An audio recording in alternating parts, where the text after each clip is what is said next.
ورجعنا حضراتكم مشاهدينا الكرام، وبنستقبل دلوقتي دكتورة سهام عبد الباقي الباحثة في التراث المصري والثقافة الإفريقية. وزي ما اتفقنا هنتكلم عن أول مسجد بني في مصر بعد الفتح الإسلامي على يد عمرو بن العاص، مسجد عمرو بن العاص. خلينا نقول ان احنا في شهر رمضان متفقين انه مسجد عمرو بن العاص من المساجد المهمة جدا، من المساجد اللي احنا كتير مننا لما نحب نروح نصلي القيام نقول طيب ما نروح نصلي في مسجد عمرو بن العاص. ليلة 27 كأنها يعني احتفال كبير جدا، كل الناس بتتجمع، يعني ما شاء الله بتتملي ساحة المسجد، بتتملي الشوارع المحيطة كله، كل الناس بتبقى حابة انها تصلي ليلة 27 في مسجد عمرو بن العاص. ايه الأهمية التاريخية والأهمية التراثية لهذا المسجد؟ والحقيقة كمان هنتكلم عن عمرو بن العاص الفاتح الإسلامي الكبير لمصر، وبرضه دوره في الاهتمام بانه ينشئ هذا الشاهد المهم جدا لدخول الحضاره الاسلاميه الى مصر. برحب بحضرتك معانا يا دكتوره سهام، منورانا النهارده، كل سنه وحضرتك طيبه ورمضان كريم. وحضرتك بخير وصحه وسلامه ورمضان كريم. رمضان كريم على حضرتك، يعني بنحس ان رمضان جه لما حضرتك تبقي موجوده معانا، عشان حضرتك بجد دايما منورانا في فقره رمضاننا بالمصري، وما شاء الله عندك معلومات كتيره جدا مرتبطه بالشهر الكريم وبالتراث والتاريخ. اشكرك، انا سعيده اكتر بوجودي معاك. ربنا يخليكي. طيب خلينا نقول، والله احنا سعداء بحضرتك جدا. خلينا نقول يا دكتوره سهام في البدايه كده، مسجد عمرو بن العاص، الاهميه التاريخيه لهذا المسجد.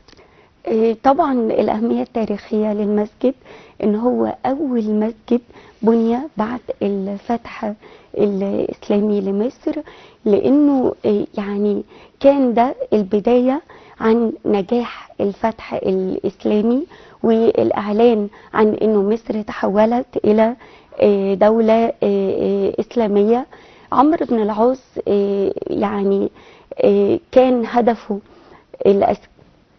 الأساسي إن هو يفتح مصر، عشان يعني كان شايف أهميتها لمستقبل الإسلام، إن هي هتبقى البداية لفتح شمال إفريقيا، وألح في هذا الطلب. طبعا المسجد الرائع الجميل باين قدامنا اهو جزء من الرواق الخاص بيه بالمسجد، صورة تاريخية واضح أبيض وأسود. طبعا يعني أعتقد أن هي في فترة من فترات ترميم المسجد التراثي العريق.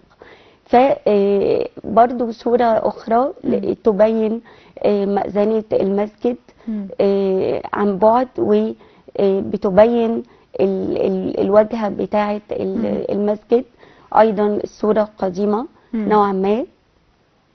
يعني عايزه اقول لحضرتك الحقيقه ما شاء الله لما بنشوف الصور دي، وكمان بالذات الصور القديمه طبعا كانت طبيعه المكان حتى مختلفه خالص، مش زي دلوقتي، العمران طبعا امتد بشكل كبير جدا. بتشوفي قد ايه انه يعني هذا المسجد له قيمه تاريخيه كبيره جدا، ولانه مش بس اول مسجد في مصر، ده اول مسجد في القاره الافريقيه. بالظبط كده. طيب هنروح بعد كده، مين هو عمرو بن العاص؟ عمرو بن العاص فاتح ما شاء الله، فاتح عربي، أسلم في العام الثامن للهجرة، عرف بالحكمة والحنكة والدهاء السياسي. كانت مصر هدف أمامه عشان يفتحها. تحدث عن هذا الأمر مع سيدنا عمر ابن الخطاب خليفة المسلمين مرارا وتكرارا، لحد ما سمح له بهذا. بعد كده بدأ يعد الخطة اللي يعني يضمن بيها نجاح الفتح الإسلامي. فأخذ خط سير من فلسطين، اتجه نحو العريش. بعد كده راح الفرمة، ودار قتال بينه وبين البيزنطيين في تلك المنطقة. بعد كده بدأ يتجه ناحية حصن بابليون. صحيح. الحصن ده يعني استمر حصاره فترة كبيرة جدا، قرابة 6 أشهر. تدخل المقوقس يعني نعم لعمل هدنة، ولكن بالفعل تم اقتحامه. ويقال انه الفضل الاكبر في اقتحامه بترجع الى صحابي الجليل الزبير ابن العوام. بعد يعني النجاح في هذا، عمرو بن العاص توجه ناحية الاسكندرية، لانها كانت تحت السيطرة البيزنطية، فكان ده خطر. فبعد ما عفوا بعد ما أصبحت الإسكندرية تحت حوزة عمرو بن العاص، بدأ يعني تستقر الأمور السياسية والأوضاع السياسية، خاصة بعد عمل هدنة، وبدأ يعني يتقرب إلى المصريين اللي هم رحبوا أصلا بيه، لأنه المصريون يعني عانوا كثيرا من المسيحيين البيزنطيين، لأنه كان في اختلاف في جوهر العقيدة. بالظبط. طيب دي كده شكل الأوضاع السياسية في الفترة دي. ايه اللي خلى اصلا مصر في فكر هذا القائد العظيم ان هو يفتح مصر؟ مصر ذات موقع استراتيجي طبعا، وقلب افريقيا تعتبر، فكان الدخول اليها والوصول اليها هو الداعم الاكبر لفتح افريقيا والوصول اليها. فكانت هي يعني زي ما نقول كده البوابة الأساسية للعبور والمرور نحو القارة الإفريقية، غير طبعا أهميتها الاستراتيجية. وبعدين كانت مراكز القوى البيزنطية أصلا وتوغلها داخل مصر بيشكل يعني تهديد، فكان لابد من يعني وضع السيطرة على مصر عشان يعني الأمور تستتب في المنطقة ويسهل بعد ذلك فتح باقي الدول الأفريقية. يعني خليني أقول لحضرتك بجد صورة أصلا مبهجة جدا، بتدينا بجد روحانيات رهيبة. يعني أي حد راح المسجد ده بيحس بجد براحة نفسية كبيرة جدا. يعني بالتأكيد ما فيش حد يعني قريب من القاهرة كده ما راحش المكان ده. أكيد. طيب يعني نفسي يجيبوا لنا صوره كده صلاه التراويح هناك بتبقى عامله ازاي، تبقى بجد ما شاء الله يعني كميه الناس كبيره عدد كبير جدا, جدا, جدا لانه المسجد ليه قيمه تاريخيه طبعا، روحيه كمان طبعا. يعني مش هنبالغ يعني اننا نقول ان هو اشبه بمكه، بس يمكن لان هو اول يعني اعلان لانشار الاسلام في مصر، وده كان حدث تاريخي صحيح. عظيم يعني. طبعا. طيب هنروح مع حضرتك لبرضه حاجه مهمه جدا، ازاي هذا القائد والتواصل ما بينه وما بين كل افراد الجيش لما او المجموعه اللي كانت معاه لما دخلت لفتح مصر. يعني ده دور القائد في التخطيط العسكري. يعني احنا قلنا انه عمرو بن العاص اتسم بالحنكه السياسيه والعسكريه. عمرو بن العاص دخل ومعاه قرابة 80 صحابي. 80 صحابي. نعم. يعني رقم برضو مش كبير الحقيقة يا دكتورة سهام. يعني من الصحابة كبار الصحابة في هذا الوقت. هو دخلوا يعني معاه ما شاء الله 4000 جندي. و4000 جندي. نعم. يعني ده كان العدد كله اللي دخل بيه.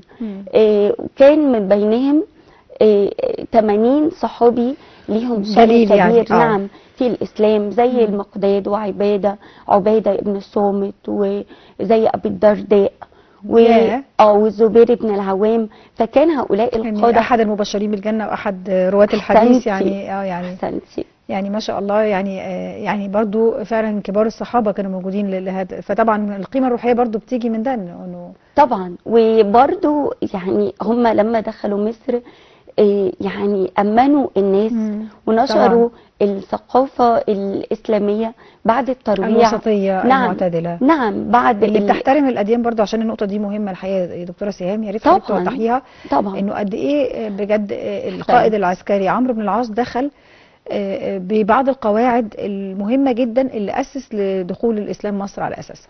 طبعا. عشان برضو الناس النقطة دي نقطة مهمة لوجود حصن بابليون وبعض الكنائس اللي كانت موجودة. طبعا عمرو بن العاص لم يستثني أحد عندما دخل. أيوة. يعني شارك حتى في بناء المسجد بعض المسيحيين الذين ما تعرفوش الذين أسلموا. الإسلام دوما في البلدان المفتوحة كان بيستعين بالخبرات الموجودة وبيوظفها، ما كانش بيستثني أحد، بالعكس كان دوره طول الوقت ياخد من اصحاب البلد الخبرات، ويحاول ان هو يعني يطورها.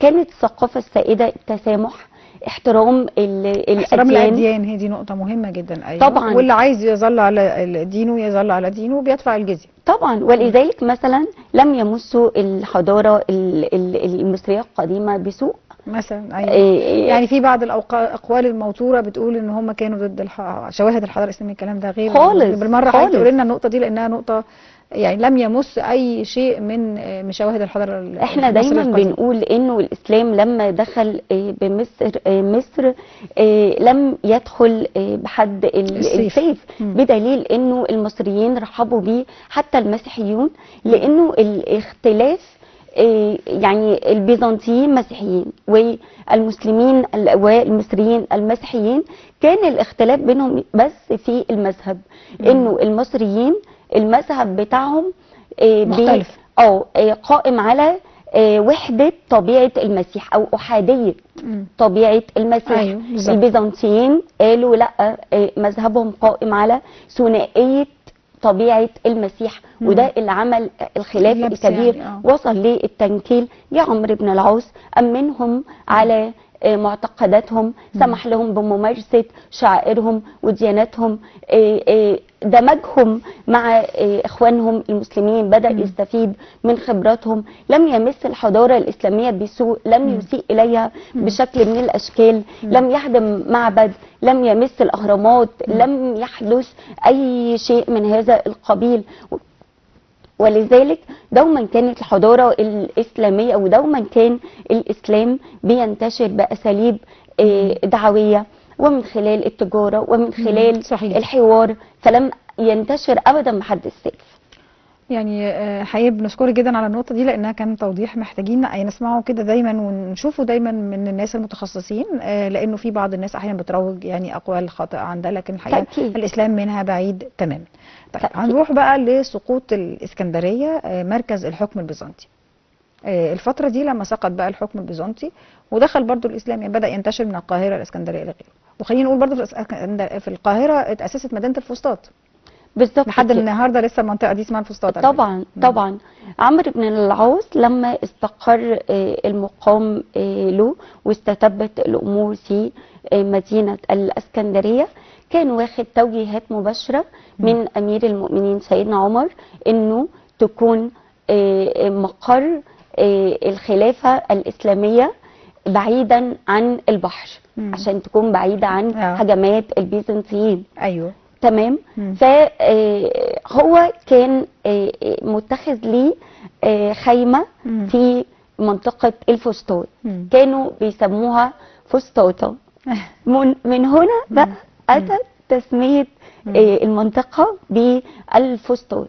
حلو قوي. بدأ يبني المدينة، وبعد كده بدأ يبني الجامع، وفي روايات بتقول ان هو بنى الجامع الأول وبعد كده بدأ يبني المدينة من حوله. تسمحي لي نتكلم عن الجامع؟ طبعا بالعكس. المسجد لما بني كان مسجد بسيط جدا، مساحته كانت عبارة عن مستطيل طوله حوالي 45 متر وعرضه 27 متر، وبيقال 50 ذراع في 30 ذراع، وكان ارتفاعه حوالي 4 أمتار أو 3 أمتار زي المسجد النبوي. كان نمط البناء بسيط جدا، استخدموا فيه الأسقف المنخفضة، سقفوا بجريد النخل وعملوا القوائم بتاعته بجريد النخل. كانت الأرض بتاعته حصى، ما كانش فيه محراب ولا صحن ولا يعني الحاجات دي اضيفت بعد كده يا دكتوره سين؟ نعم. ولا ما شاء الله المساحات واسعه جدا ما شاء جدا الله. كان في منبر بس، كان ده المنبر اللي احنا بنشوفه لحد النهارده. كان في منبر واحد بس. بعد كده بقى مع ال ال ال ال ال الحكم الاسلامي عبر العصور بدأ كل يعني خليفه يضع بصمته، فكانت أولى التجديدات الخاصة بالمسجد في عهد الخليفه معاويه. معاويه ابن ابي سفيان ارسل قائد عسكري اسمه مسلمه ابن مخلد الانصاري، قام بعمل توسيعات في المسجد. بعد كده جه طبعا رابع او خامس بقى الخلفاء الراشدين عمر بن عبد العزيز، وعمل برضو توسعه في المسجد، ووسعوا من الجهه الغربيه والجهه الشماليه. جه بعد كده اكمل. اتفضلي حضرتك. طبعا طبعا ده احنا مستمتعين. جه بعد كده عبد الله ابن مروان، ويعني رفع الاموي بقى. نعم، رفع السقف بتاعه شويه. جه بعد كده قرة ابن شريك عمل 4 مآذن. في العصر العباسي عملوا 4 أعمدة. تمام. في عهد الدولة الطولونية والإخشيدية كان أيضا هناك توسيعات. في العهد الطولوني احترق المسجد فعلا. نعم. دي معلومه برضو نعرفها لاول مره دكتور.